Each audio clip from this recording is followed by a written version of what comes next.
1 મહિના સુધી સંતા કુકડી રમ્યો, પણ આખરે સીઆઈડી ક્રાઇમે ગઈકાલે તેને ઝડપી પાડ્યો। ગઈકાલે સાંજના સમયે એટલે બપોર પછી વિસનગરના દવાડા ગામેથી એને એક ફાર્મ હાઉસમાંથી ઝડપી પાડવામાં આવ્યો અને પાછલા 12 કલાકથી વધુ સમયથી 2 આઈપીએસ અધિકારીઓ તેની પૂછપરછ કરી રહ્યા હતા। અનેક ચોંકાવનારા ખુલાસા થયા છે, એની આગળ વાત કરીશું, પણ અત્યારે એની સામે કાર્યવાહી થઈ રહી છે।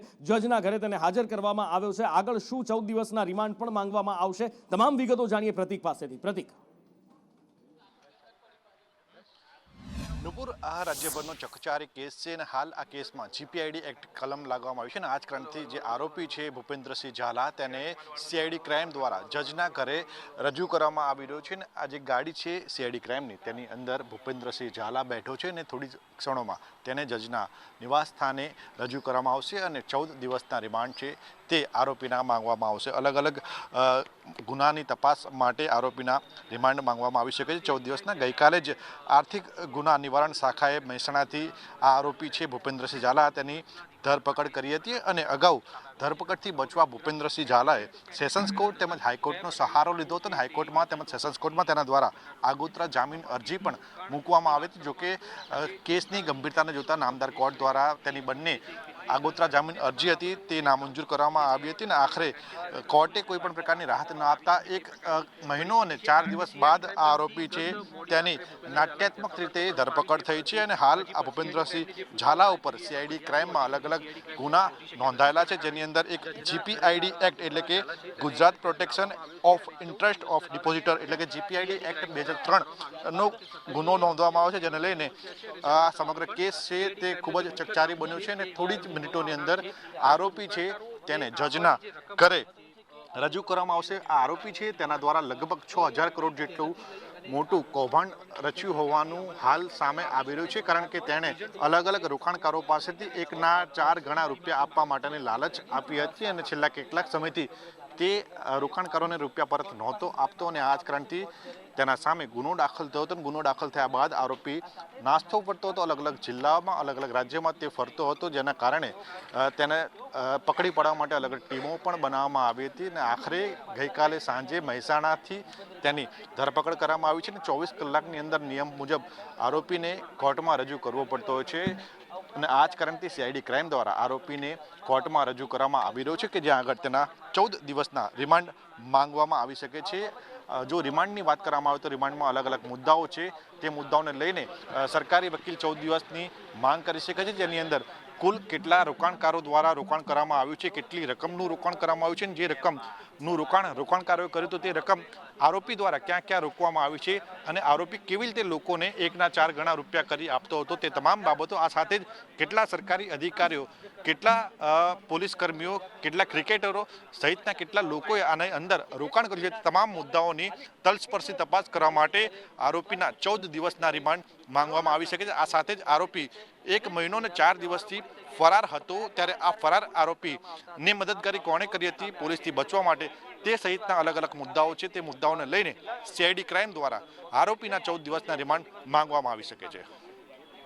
કેટલા દિવસના રિમાન્ડ મંજૂર કરવામાં આવે છે એ જોવાનું છે, કારણ કે રિમાન્ડ દરમિયાન ઘણા બધા ચોંકાવનારા ખુલાસા થવાના છે, પણ સૌથી મોટો ખુલાસો તો એ થયો છે કે 15 દિવસથી ગુજરાતમાં જ હતો અને ગુજરાતમાં હોવા છતાં લોકલ પોલીસને કોઈ ખ્યાલ નહોતો આવ્યો। દવાડાના જે ફાર્મ હાઉસ પરથી એને પકડવામાં આવ્યો હતો ત્યાં અય્યાશી કરતો હતો, દારૂની બોટલો અહીંયાથી મળી આવી છે, ખાલી બોટલો દારૂની મળી આવી છે અને એની સાથે સાથે એ લક્ઝરી એશો આરામના તમામ સામાન દવાડાના એ ફાર્મ હાઉસ પરથી મળી આવ્યા છે। પોન્જી સ્કીમનો મહાઠગ ભૂપેન્દ્ર ઝાલા જે ફાર્મ પરથી ઝડપાયો છે તે ફાર્મ પર અત્યારે સંદેશ ન્યૂઝ પહોંચ્યું છે। આ એક્સક્લુઝિવ દ્રશ્યો આપણે જોઈ રહ્યા છે કે આ ફાર્મની અંદર તેના આવવાના કારણે તેને અહીંયા રોકાવાનું છે, તેના કારણે તેને વાઈફાઈ સિસ્ટમ લગાવવામાં આવી હોય તેવા દ્રશ્યો અત્યારે જોવા મળી રહ્યા છે, કારણ કે સિસ્ટમ જે છે તે નવી જ હમણાં જ લગાવવામાં આવી હોય તેવા દ્રશ્યો અત્યારે હાલમાં આપણે જોવા મળી રહ્યા છે। જેટલા દિવસથી તે અહીંયા રોકાવાનો હતો તેને લઈને અહીંયા જે તેને જમવાની જે વ્યવસ્થા છે તે તમામ વસ્તુઓ અહીંયા ડીશ પરથી આપણને જોવા મળી શકે છે, અંદાજો આપણે લગાવી શકીએ છીએ કે વસ્તુઓ છે અત્યારે હાલમાં જે પ્રકારે ટીવી એની અંદર વસાવવામાં આવી હોય તેવા પ્રકારના દ્રશ્યો છે। અંદર નવું ટીવી છે, નવું ફ્રીજ છે, આ તમામ સિસ્ટમો અહીંયા જોવા મળી રહી છે, 2 બેડ જે છે તે અહીંયા જોવા મળી રહ્યા છે।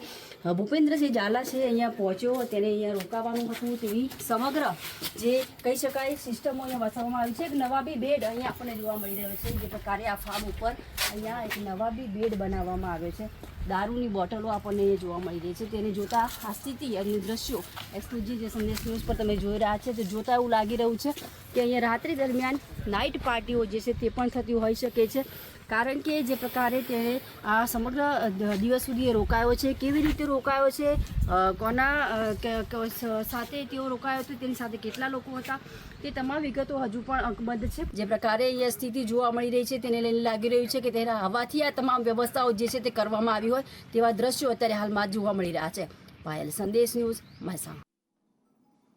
ભૂપેન્દ્ર ઝાલા 15 દિવસથી અહીંયા જ હતો, સંતાઈને બેઠો હતો. સીઆઈડી ક્રાઇમ એને આખા દેશમાં શોધી રહી હતી, પણ નવાઈની વાત એ છે કે કોઈને ગંધ સુદ્ધા ના આવી. હિરેન મારી સાથે લાઈવ જોડાયા છે. હિરેન, 15 દિવસથી ગુજરાતમાં જ હતો, મહેસાણામાં હતો, દવાડામાં હતો, સ્થાનિક પોલીસને ગંધ ના આવી કે પછી સ્થાનિક પોલીસ નાક બંધ કરીને બેઠી હતી, અને કેવી રીતે સીઆઈડી ક્રાઇમે ભૂપેન્દ્રને ઝડપ્યો?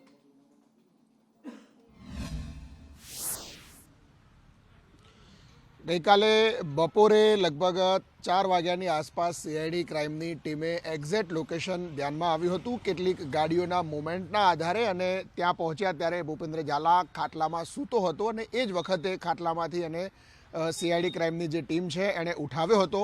એટલા માટે ટીમ ત્યાં પહોંચી હતી કે ટીમ 2 દિવસથી એ વિસ્તારની અંદર કેટલાક સૂત્રો પાસેથી અથવા તો આર્ટિફિશિયલ ઇન્ટેલિજન્સના આધારે જે લોકેશન ટ્રેસ થતું હતું, કેટલાક મોબાઈલ નંબરો ટ્રેસિંગમાં મૂકવામાં આવ્યા હતા અને એમાંથી એના જૂના નંબરો છે એ સંપર્કમાં ક્યાં કોની સાથે સંપર્ક થયો એ લોકેશન આ દવાડાની આસપાસનું આવતું હતું.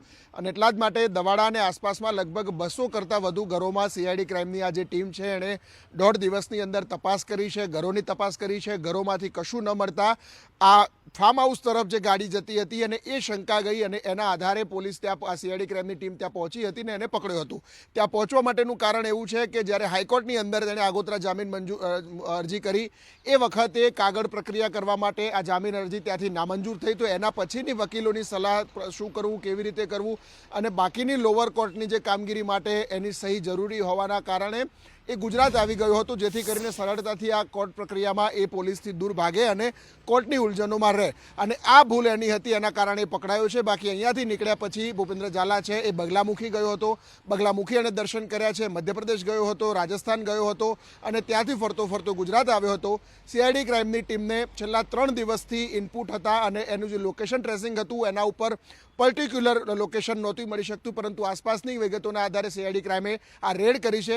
સીઆઈડી ક્રાઇમ ઉપરાંત અમદાવાદ ક્રાઇમ બ્રાન્ચ અને ગાંધીનગર રેન્જની ટીમો પણ આની અંદર લાગેલી હતી. જો કે આ ટેકનિકલ સર્વેલન્સ મજબૂત સીઆઈડી ક્રાઇમ પાસે હોવાના કારણે આ જગ્યા પરથી ભૂપેન્દ્ર પકડાયો છે. જો કે ભૂપેન્દ્ર હજી સુધી પોલીસ તપાસમાં એ પ્રકારના કોઈ ખુલાસા નથી કરી રહ્યો કે જે મોટા દાવાઓ કરવામાં આવ્યા હતા. ભૂપેન્દ્ર તપાસમાં સહકાર ન આપતો હોવાનું પણ કહેવાય રહ્યું છે. અત્યાર સુધીની જે તપાસમાં છે લગભગ 450 થી 400 કરોડની આસપાસના રોકાણો અને એને ક્યાં કર્યા છે, તો એમાં સાબરકાંઠાની અંદર અને ગાંધીનગરની અંદર રિયલ એસ્ટેટમાં રોકાણ કર્યું હોવાનું સામે આવ્યું છે. એટલે અત્યારે તો સહયોગ નથી આપી રહ્યો, પણ 14 દિવસના રિમાન્ડની માંગણી કરવામાં આવશે અને ત્યારે ભૂપેન્દ્રએ એક રાઝ એના ખોલવા પડશે. કારણ કે જ્યારે રિમાન્ડમાં સરભરા થશે, વ્યવસ્થિત રીતે પૂછપરછ થશે, જો થશે તો આ બધા જ રાઝ ખુલીને બહાર આવી શકે છે. પણ એક વાત તો સ્પષ્ટ છે કે ભૂપેન્દ્રએ એવી જાળ બિછાવી હતી જેમાં શિક્ષકોને એજન્ટ બનાવ્યા હતા. જી હા, સરકારી શિક્ષકોને એજન્ટ બનાવ્યા હતા. આમ તો કહેવાય સરકારી નોકરી એટલે સૌથી સુરક્ષિત, પણ કેટલાક શિક્ષકોએ સરકારી નોકરી છોડીને તેના પરમાનન્ટ એજન્ટ બની ગયા હતા અને આ એજન્ટો કેવી રીતે લોકોને છેતરતા હતા તેમનો ભોગ બનેલ એક દિવ્યાંગ નિવૃત્ત શિક્ષકે તેમની હૈયાવરાળ સંદેશ ન્યૂઝ આગળ કાઢી. કમલેશભાઈ, તમે જે બીઝેડ ગ્રુપમાં કોના થકી કેટલા રૂપિયાનું રોકાણ કર્યું હતું અને સમગ્ર શું મામલો છે? મેં સાહેબ રિટાયર્ડ પછી મારી જોડે 2 લાખ રૂપિયા દવા માટે રાખ્યા હતા બેંકની અંદર, મારી પત્નીના અને મારા બંનેના. અમે બંને દિવ્યાંગ છીએ અને અમારી દવા પેટી રાખ્યા હતા સાહેબ. એમાંથી જે નરેશભાઈ કટારા છે, આશ્રમ શાળામાં નોકરી કરે છે, એ અમારી જોડે આવેલા અને અમને બીજેડમાં રોકાણ કરાવીને દર માસની 5 તારીખે તમને 3000 રૂપિયા વ્યાજ આવશે, 2 લાખનું 6000 વ્યાજ આવશે એવું કરી અને સાહેબ રોકાણ કરાવ્યું છે. પેલા લોકો સાહેબ અમને થોડું દબાણ કરતા હતા કે તમે સમાધાન કરો અને સમાધાન કરવું જરૂરી છે. સમાધાન કેમ નથી કરતા? તો અમે કીધું સાહેબ અમારા જે નાણાં તમે લઈ ગયા છો 2 લાખ રૂપિયા આપી દો, અમારે તમારી સાથે કોઈ અંગત તો દુશ્મની છે નહીં. પછી સાહેબ મોટા મોટા વ્યક્તિઓ દ્વારા અમને દબાણ લાવવા માંડ્યું, એટલે પછી સાહેબ અમે સમાધાન માટે ગયા, પણ એ કંઈ અમારા પૈસા આપ્યા વગર સમાધાનની વાત હતી સાહેબ. એને એ જે અમને જે બોલાવતા હતા એ થોડા બહુ અમને એમ લાગ્યું કે કદાચ આપણા ઉપર કંઈક ભવિષ્યમાં કંઈક આપણા ઉપર કંઈક કરે, એટલા માટે સાહેબ મેં CID સાહેબ SP સાહેબને ફોન કર્યો કે સાહેબ. અને હવે વાત કરવી છે મોસમમાં આવી રહેલા પલટાની, કારણ કે માવઠાની વાત થઈ રહી છે અને એમાં પણ રાજ્યમાં કેટલાક વિસ્તારોમાં વરસાદ વરસ્યો છે, ક્યાંક છાટાછૂટી, ક્યાંક ઝરમર વરસાદ. એ બધા વચ્ચે ઠંડીનું પ્રમાણ પણ વધ્યું છે. નલિયામાં 4.9 ડિગ્રી તાપમાન પહોંચી ગયું છે. પણ માવઠું ક્યાં થઈ શકે છે, ક્યાં કરા પડી શકે છે, આવનારો સમય કયા વિસ્તાર, કયા જિલ્લા, કયા તાલુકાના ખેડૂતો માટે કપરો હોઈ શકે, અંકિત પાસેથી જાણીએ. નુપુર, રાજ્યમાં આમ તો કડકડતી ઠંડીની શરૂઆત છેલ્લા કેટલાક દિવસોથી થઈ ગઈ હતી, પરંતુ છેલ્લા કેટલાક 2-3 દિવસની વાત કરીએ તો તેમાં ઠંડીનો ચમકારો થોડો ઓછો થયો હતો અને ક્યાંક ક્યાંક છાંટા પણ પડ્યા હતા. એટલે કે કમોસમી વરસાદ જે છે તે વરસ્યો હતો. તેવામાં ફરી એક વખત આગાહી કરવામાં આવી છે કે રાજ્યમાં અલગ અલગ જિલ્લાઓમાં કમોસમી વરસાદ વરસી શકે છે. જેમાં છોટાઉદેપુર એક જિલ્લો કહેવામાં આવી રહ્યો છે, નર્મદા એક જિલ્લો કહેવામાં આવી રહ્યો છે. આ ઉપરાંત ડાંગ અને તાપીમાં પણ વેસ્ટર્ન ડિસ્ટર્બન્સથી વાદળછાયું વાતાવરણ રહી શકે તેવી શક્યતાઓ વ્યક્ત કરવામાં આવી છે. આ ઉપરાંત અમદાવાદની પણ વાત કરવામાં આવી છે કે અમદાવાદ જિલ્લામાં પણ અલગ અલગ જગ્યાએ આ પ્રકારની સ્થિતિ જોવા મળી શકે છે. આ ઉપરાંત કમોસમી વરસાદની પણ શક્યતાઓ જે છે તે નકારી શકાતી નથી અને 2-3 દિવસ સુધી આ પ્રકારની સ્થિતિ રહેશે. ત્યારબાદ ફરી એક વખત ઠંડીનો ચમકારો રાજ્યના અલગ અલગ જિલ્લાઓમાં યથાવત જોવા મળી શકે છે. અમદાવાદમાં 15 ડિગ્રી સુધી તાપમાન પહોંચી શકે છે. આ ઉપરાંત અલગ અલગ જગ્યાએ અલગ અલગ જિલ્લાઓમાં તાપમાન જે છે તે હજુ પણ ઘટી શકે તે પ્રકારની શક્યતાઓ વ્યક્ત કરવામાં આવી રહી છે. બિલકુલ, આવનારા દિવસોમાં કડકડતી ઠંડી રાજ્યમાં પડવાની છે. હજી પણ ગાદલા ગોદડા જે ઓછા પડતા હોય તો કાઢી રાખજો. હવામાન વિભાગ કહે છે કે જબરજસ્ત ઠંડી પડવાની છે. એમાં જો વરસાદ પડી ગયો તો પછી વાત જવા દો. અને આમ પણ દેશની અંદર અદ્ભુત માહોલ, અદ્ભુત વાતાવરણ દેખાઈ રહ્યું છે. એ 4 દ્રશ્યો તમે જોશો એ તમારું મન મોહી લેશે. આ 4 દ્રશ્યો, એક તરફ બરફ વર્ષા થઈ રહી છે પહાડમાં, હિમાલયની ગોદમાં વસેલા રાજ્યો સફેદ ચાદરથી ઢંકાઈ ગયા છે બરફના. આ બાજુ મેદાની વિસ્તારોમાં કડકડતી હાડ થીજાવતી ઠંડી પડી રહી છે. ગુજરાત સહિત દક્ષિણના કેટલાક રાજ્યોની અંદર પણ માવઠાનો માર અનુભવાઈ રહ્યો છે. અને વહેલી સવારે જ્યાં પણ તમે હો, આંખ ખોલીને જુઓ તો ચારે બાજુ ધુમ્મસની ચાદર, ધુમ્મસનો એ આવરણ તમને દેખાશે, જાણે કોઈ આંખ આગળ ધુમ્મસનો પડદો નાખી દીધો હોય એવું દ્રશ્ય જોવા મળશે.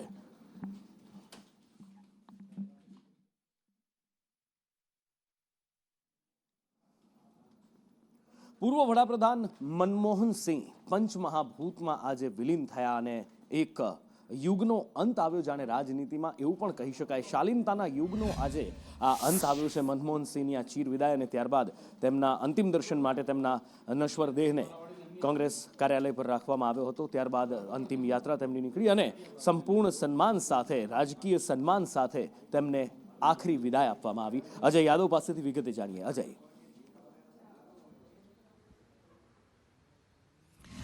निश्चित तौर पर पूर्व प्रधानमंत्री मनमोहन सिंह का पंचतत्व में विलीन हो गए. गुरुवार को उनका निधन हुआ था.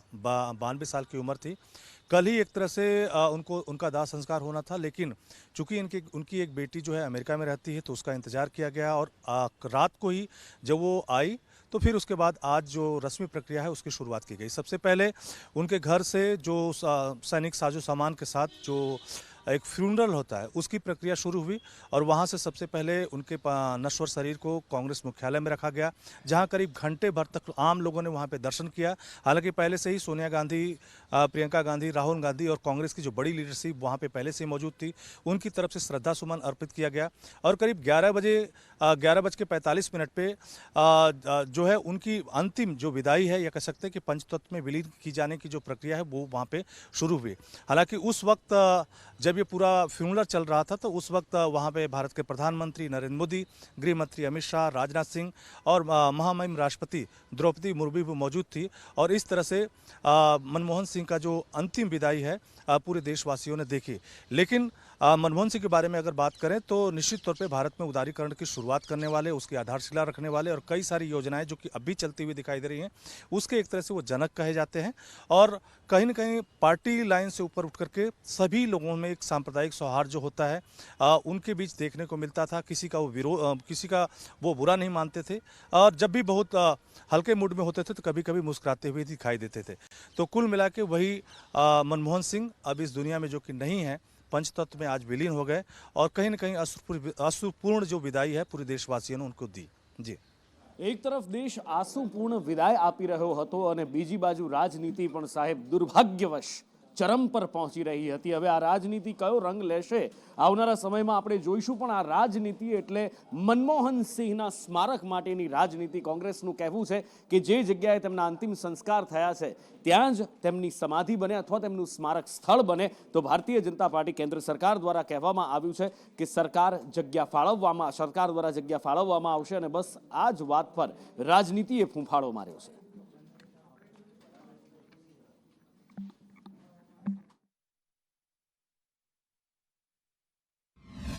यहाँ पे डॉक्टर मनमोहन सिंह की पर्सनैलिटी तो वर्ल्ड वाइज थी, अंतर्राष्ट्रीय स्तर पर उनका एक ऑरा था. यहाँ उदारीकरण, आर्थिक जगत में क्रांति, इंडो यूएस का जो न्यूक्लियर एग्रीमेंट किया, क्या क्या बताया उनके लिए. उनका व्यक्तित्व विराट था, उनकी व्याख्या करने बड़ा मुश्किल शब्दों के अंदर. ऐसे व्यक्ति का अगर मान लीजिए ये वर्तमान गवर्नमेंट आगे आकर के खुद ही फैसला करती हम वहाँ पर दास संस्कार करेंगे अमुक जगह पर स्मारक बनेगा, तो ये विवाद पैदा नहीं होता. विवाद पैदा बीजेपी ने किया है. दुखद बात यह है कि इस दुखद मौके के ऊपर बहुत दुर्भाग्यपूर्ण ढंग से यह राजनीति कांग्रेस के द्वारा की जा रही है. और देश को याद है कि डॉक्टर मनमोहन सिंह जी के जीवन काल में उन्हें यथोचित गरिमा और सम्मान नहीं मिला. और दुख की बात है कि उनकी मृत्यु के बाद आज इसके ऊपर कांग्रेस बहुत निंदनीय सियासत कर रही है और ये पहले भी करती रही है.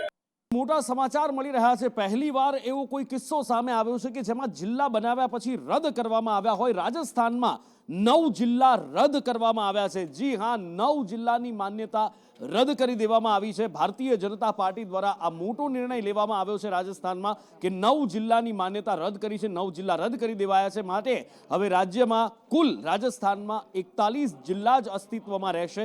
9 જિલ્લાનું અસ્તિત્વ નહીં રહે. રાજસ્થાનમાં 7 મહાનગરપાલિકા અને 41 જિલ્લા રહેશે. 9 જિલ્લાની માન્યતા રદ કરી નાખવામાં આવી છે. ગેહલોત સરકારે આ નવા 9 જિલ્લા બનાવ્યા હતા, એ બધાને રાજસ્થાનની ભારતીય જનતા પાર્ટી સરકારે રદ કરી દીધા છે. જયપુર ગ્રામીણ, જોધપુર ગ્રામીણ જિલ્લા રદ કરી દેવામાં આવ્યા છે. એની સાથે સાથે 7 મહાનગરપાલિકા તો રહેશે જ, પણ બીજા 7 જિલ્લા પણ રદ કરી દેવામાં આવ્યા છે.